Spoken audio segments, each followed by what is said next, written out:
बूढ़े पिता की देखभाल। अरे रोशन, अगले सप्ताह में हम यूरोप टूर पर जा रहे हैं। पापा को कब लाऊं तुम्हारे पास, या तुम लेकर जाओगे उन्हें? अरे भैया, एक प्रॉब्लम हो गई है। प्रिया के भाई ने हमारी कश्मीर टूर की बुकिंग की है, वह भी अगले सप्ताह का ही है। उस वजह से सॉरी, मैं पापा को लेने नहीं आऊँगा। रोशन को ऐसे बोलकर गुस्से से विराट का सिर घूम गया। पर तुम्हें पूछकर ही तो मैंने यूरोप टूर की बुकिंग की थी ना। उस बात को तो 3 महीने हो चुके हैं और तुम मुझे अभी बता रहे हो कि नहीं आ सकता। वह भी मैंने पूछा तब। अभी मुझे बताओ, मैं पापा को कहाँ भेजूं? भैया, आपको तो पता ही है प्रिया का स्वभाव कैसा है। उसने एक बार ठान लिया तो ब्रह्मदेव भी उसके प्लान में रुकावट दे नहीं सकते। तो फिर प्लीज़ मेरे घर में झगड़ा मत लगाओ। रह गया पापा का सवाल, तो आप तन्नू को पूछो। वह यहीं रहने वाली है और उसका घर बहुत बड़ा है। अरे लेकिन उतने में फ़ोन कट गया। विराट ने गुस्से से मोबाइल की तरफ देखा।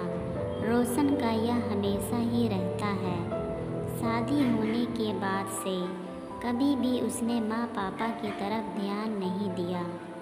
सच कहें तो छोटा होने के कारण वह माँ पापा का सबसे लाडला था, पर माँ पापा को उसने कभी भी अपनी जिम्मेदारी नहीं मानी। 2 साल पहले माँ कैंसर से मर गई, पर उनकी बीमारी में एक भी पैसों की मदद उसने विराट को नहीं की। पिछले साल पापा को हार्ट अटैक आया, पर जैसे अजनबी इंसान की तरह हॉस्पिटल में पापा को मिलने के सिवाय उसने कुछ भी नहीं किया। उसने पापा को तन्नू के पास रखने के लिए कहा है, पर तन्नू के बारे में विराट संकुचा रहा था। तन्नू, यह उनकी छोटी बहन थी। एक नंबर की लालची और स्वार्थी औरत थी। माँ थी तब माँ से मीठी मीठी बातें करके अच्छी अच्छी साड़ियाँ गिफ्ट लेती थी।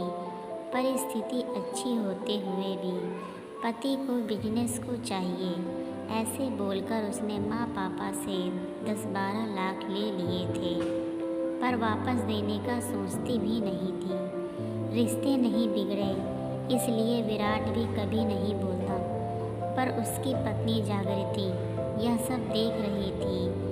उसकी खुसुर फुसुर चल रही थी। विराट उसकी तरफ ध्यान नहीं देता था।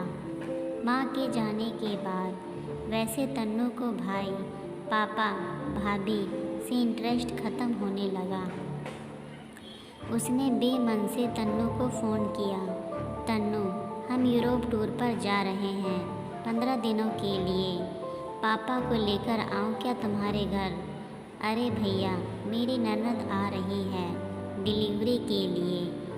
मुझे बताओ मैं उसकी तरफ ध्यान दूँ कि पापा की तरफ? लेकिन तन्नू, तुम्हारा घर तो बहुत बड़ा है, पापा कहीं पर भी रह सकते हैं। नहीं बाबा, उनको फिर से अटैक आया तो मैं कहाँ ढूंढती रहूँगी डॉक्टर को।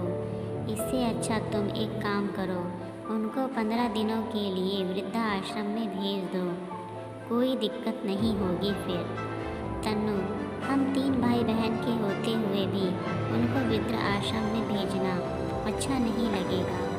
देखो भैया, मैं नहीं रख सकती उन्हें। अगर आपको मेरा सुझाव पसंद नहीं आया तो फिर तुम ही देखो क्या करना है। इतना कहकर उसने भी फ़ोन कॉल कट कर दिया। घर आने के बाद विराट से पापा को कहा भेजेंगे? जागृति ने यह पूछा। हमेशा की तरह वह भड़की। हमने क्या ठेका लेकर रखा है पापा को संभालने का? इन दोनों की कोई भी जिम्मेदारी नहीं है क्या? उसका बोलना भी सच था। बड़ा बेटा इस रिश्ते से विराट ने माँ पापा की जिम्मेदारी खुद से स्वीकार की। पहले माँ और उसके बाद पापा की बीमारी की वजह से वह दोनों एक साथ बाहर भी नहीं जाते थे। कोई एक तो घर पर चाहिए ही था। इस बार रोशन पापा को संभालने के लिए तैयार था, इसलिए उन दोनों ने यूरोप टूर की बुकिंग की थी। हनीमून के बाद पहली बार दोनों और बच्चे एक साथ ट्रिप पर जाने वाले थे। ट्रिप के सब पैसे दे दिए गए थे और आज अचानक रोशन ने मना कर दिया। वह सुनकर जागृति रोने लगी। विराट ने उसे समझाने की बहुत कोशिश की, पर वह मानने के लिए तैयार ही नहीं थी। मुझे कुछ नहीं पता, कुछ भी करो, हम ट्रिप पर जाएंगे ही जाएंगे। पापा को पोता पोती से सब बातें मालूम पड़ी। वह विराट को बोले, अरे इतनी क्यों टेंशन ले रहे हो तुम? रहूँगा मैं अकेला, जाओ तुम सब। ऐसा क्यों बोल रहे हो पापा? आपको एक अटैक आ चुका है। आपका बीपी और शुगर हमेशा कम ज़्यादा होता रहता है। कैसे छोड़े आपको अकेला यहाँ पर? विराट सच बोल रहा था, इसलिए पापा चुप बैठे थे। टूर पर जाने के लिए अभी 3 दिन बाकी थे, पर रास्ता निकल नहीं रहा था। विराट को टेंशन होने लगी थी।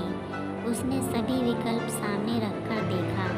अंत में खुद की टूर कैंसिल करके जागृति और बच्चों को टूर पर भेज देना ही उसे सही लगा।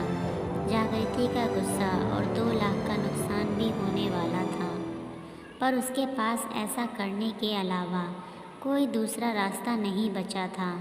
अंत में उसने अपना निर्णय पक्का किया और जागृति को फ़ोन करके सूचना दी। वह तो रोने लगी, पर उसे समझाने के बजाय फ़ोन काट दिया। बाद में ड्राइवर को फ़ोन करके तैयार होने के लिए कहा और वह ऑफिस के बाहर आकर गाड़ी में बैठ गया। गाड़ी ट्रैवल एजेंसी की तरफ ले जाने को कहा।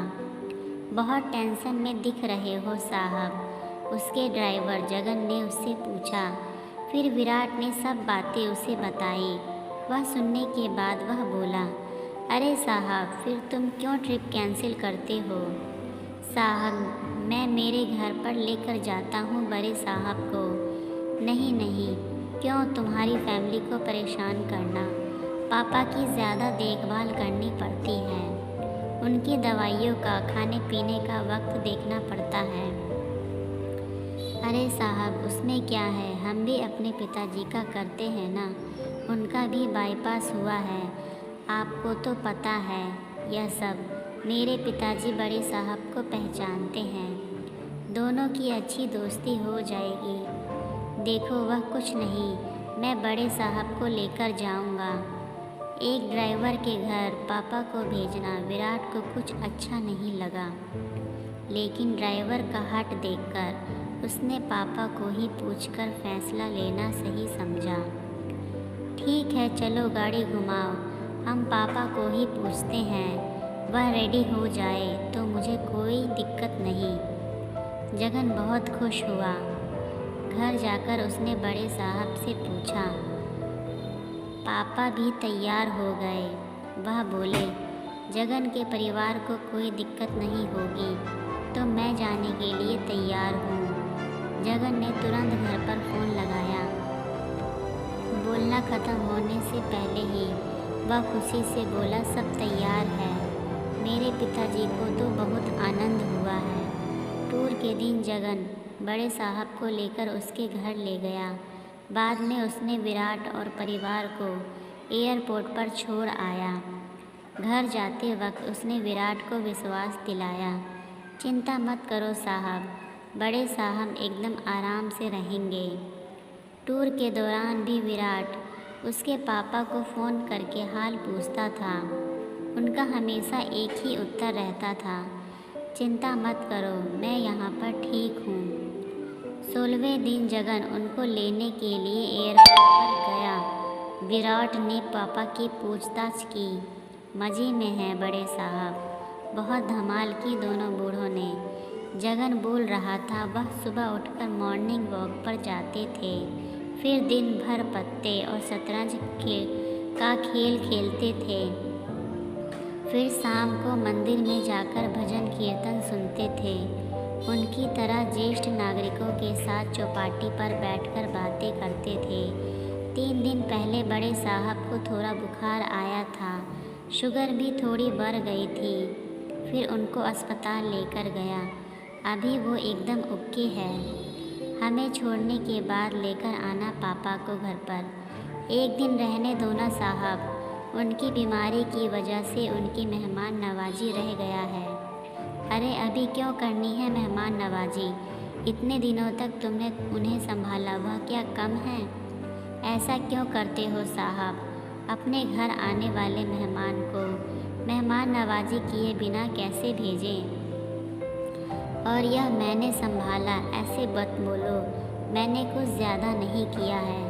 बड़े साहब भी अच्छे से रहे हमारे घर पर। अच्छा बाबा, ऐसे बोलकर विराट ने उसे हाँ कहा। दूसरे दिन शाम को पापा घर आए। वह बहुत खुश दिख रहे थे। उनके हाथ में एक थैली थी, पैंट शर्ट का कपड़ा, टॉवल, टोपी थी। वह देखकर विराट बोला, अरे इसकी क्या ज़रूरत थी जगन? नहीं, कैसे साहब? बड़े साहब को ऐसे ही भेज देता मैं।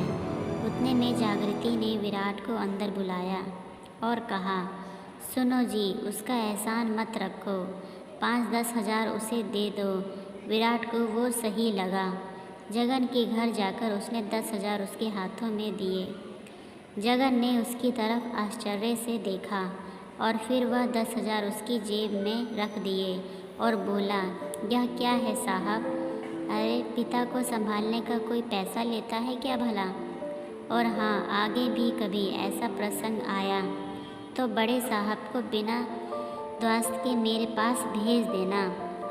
विराट का मन भर आया। उसने जगन को गले लगा लिया। 3-4 दिनों बाद रोशन और तन्नू का फ़ोन आया। टूर कैंसिल किया था या फिर पापा को वृद्धा आश्रम में रखा था, ऐसा पूछ रहे थे दोनों। विराट के मुंह से इतना ही निकला कि उस दिन असल मायने में मुझे भाई मिला जिसने पापा का ख्याल रखा। सबका ख्याल रखिए, साथ ही साथ अपना भी ख्याल रखिए। हमेशा मुस्कुराते रहिए, कभी अपने लिए तो कभी अपनों के लिए।